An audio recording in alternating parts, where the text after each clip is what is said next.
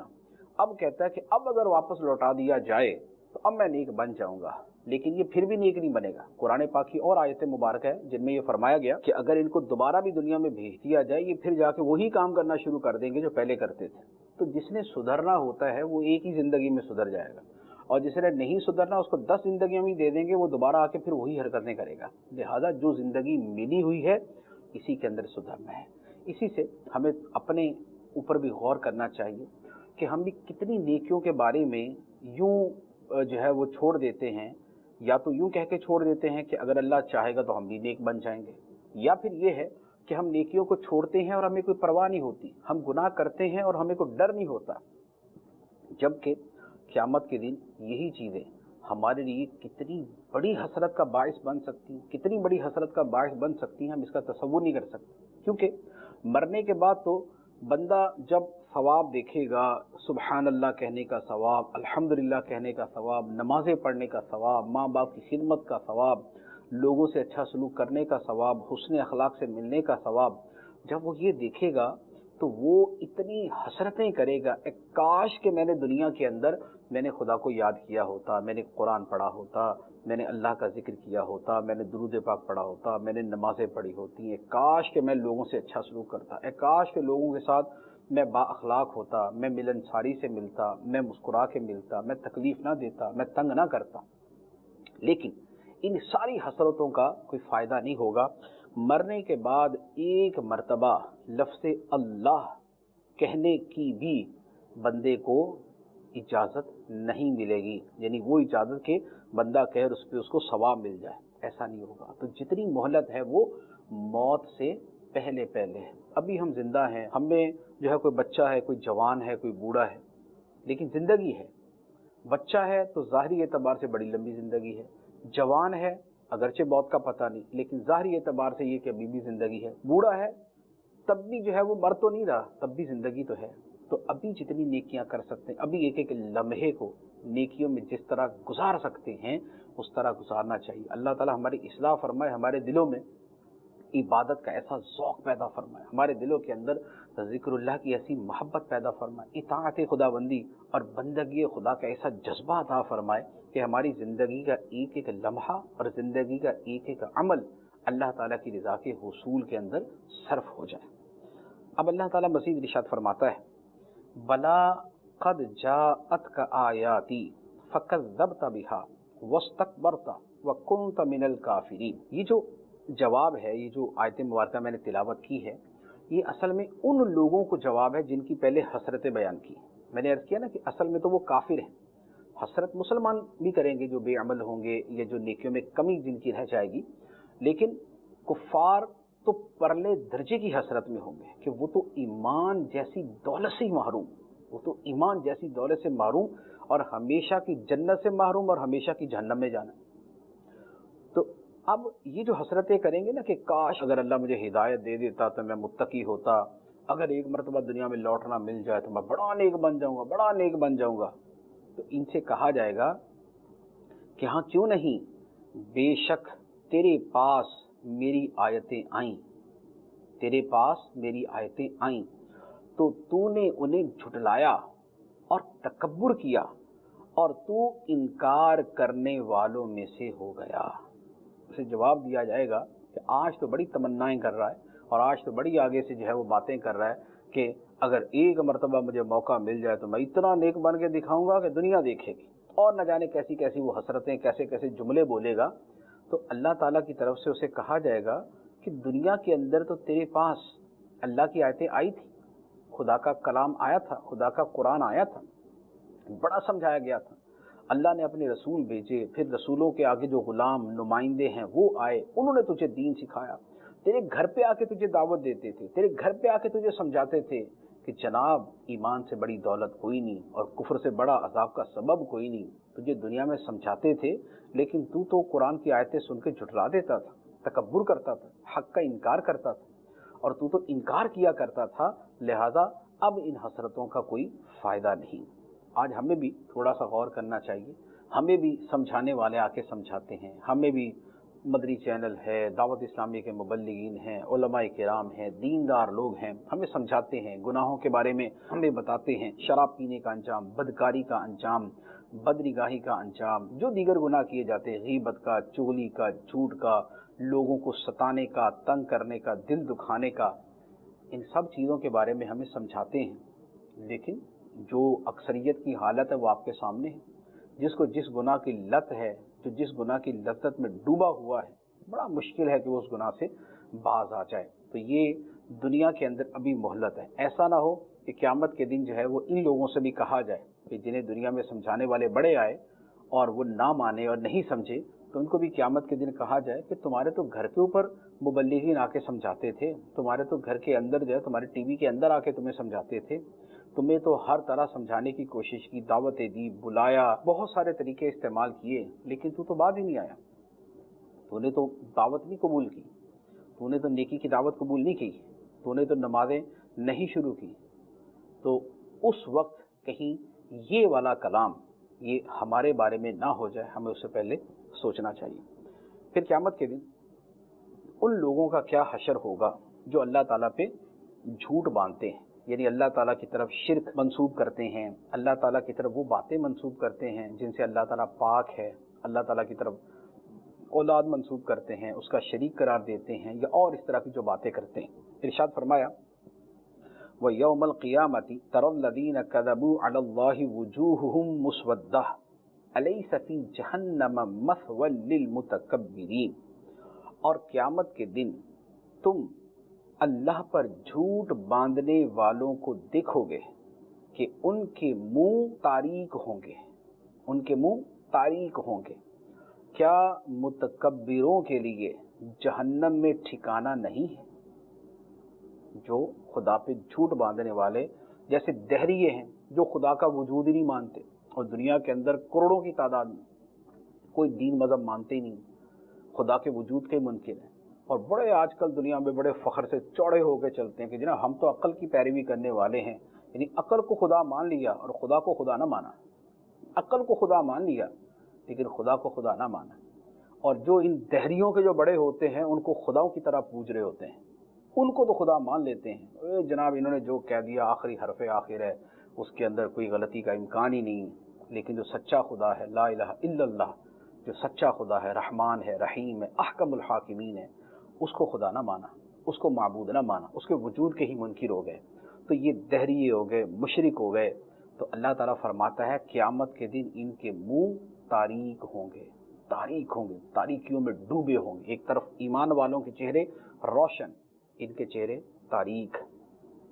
اور فرمایا کہ کیا جہنم میں متکبروں کا ٹھکانہ نہیں؟ اللہ تعالیٰ نے ان کو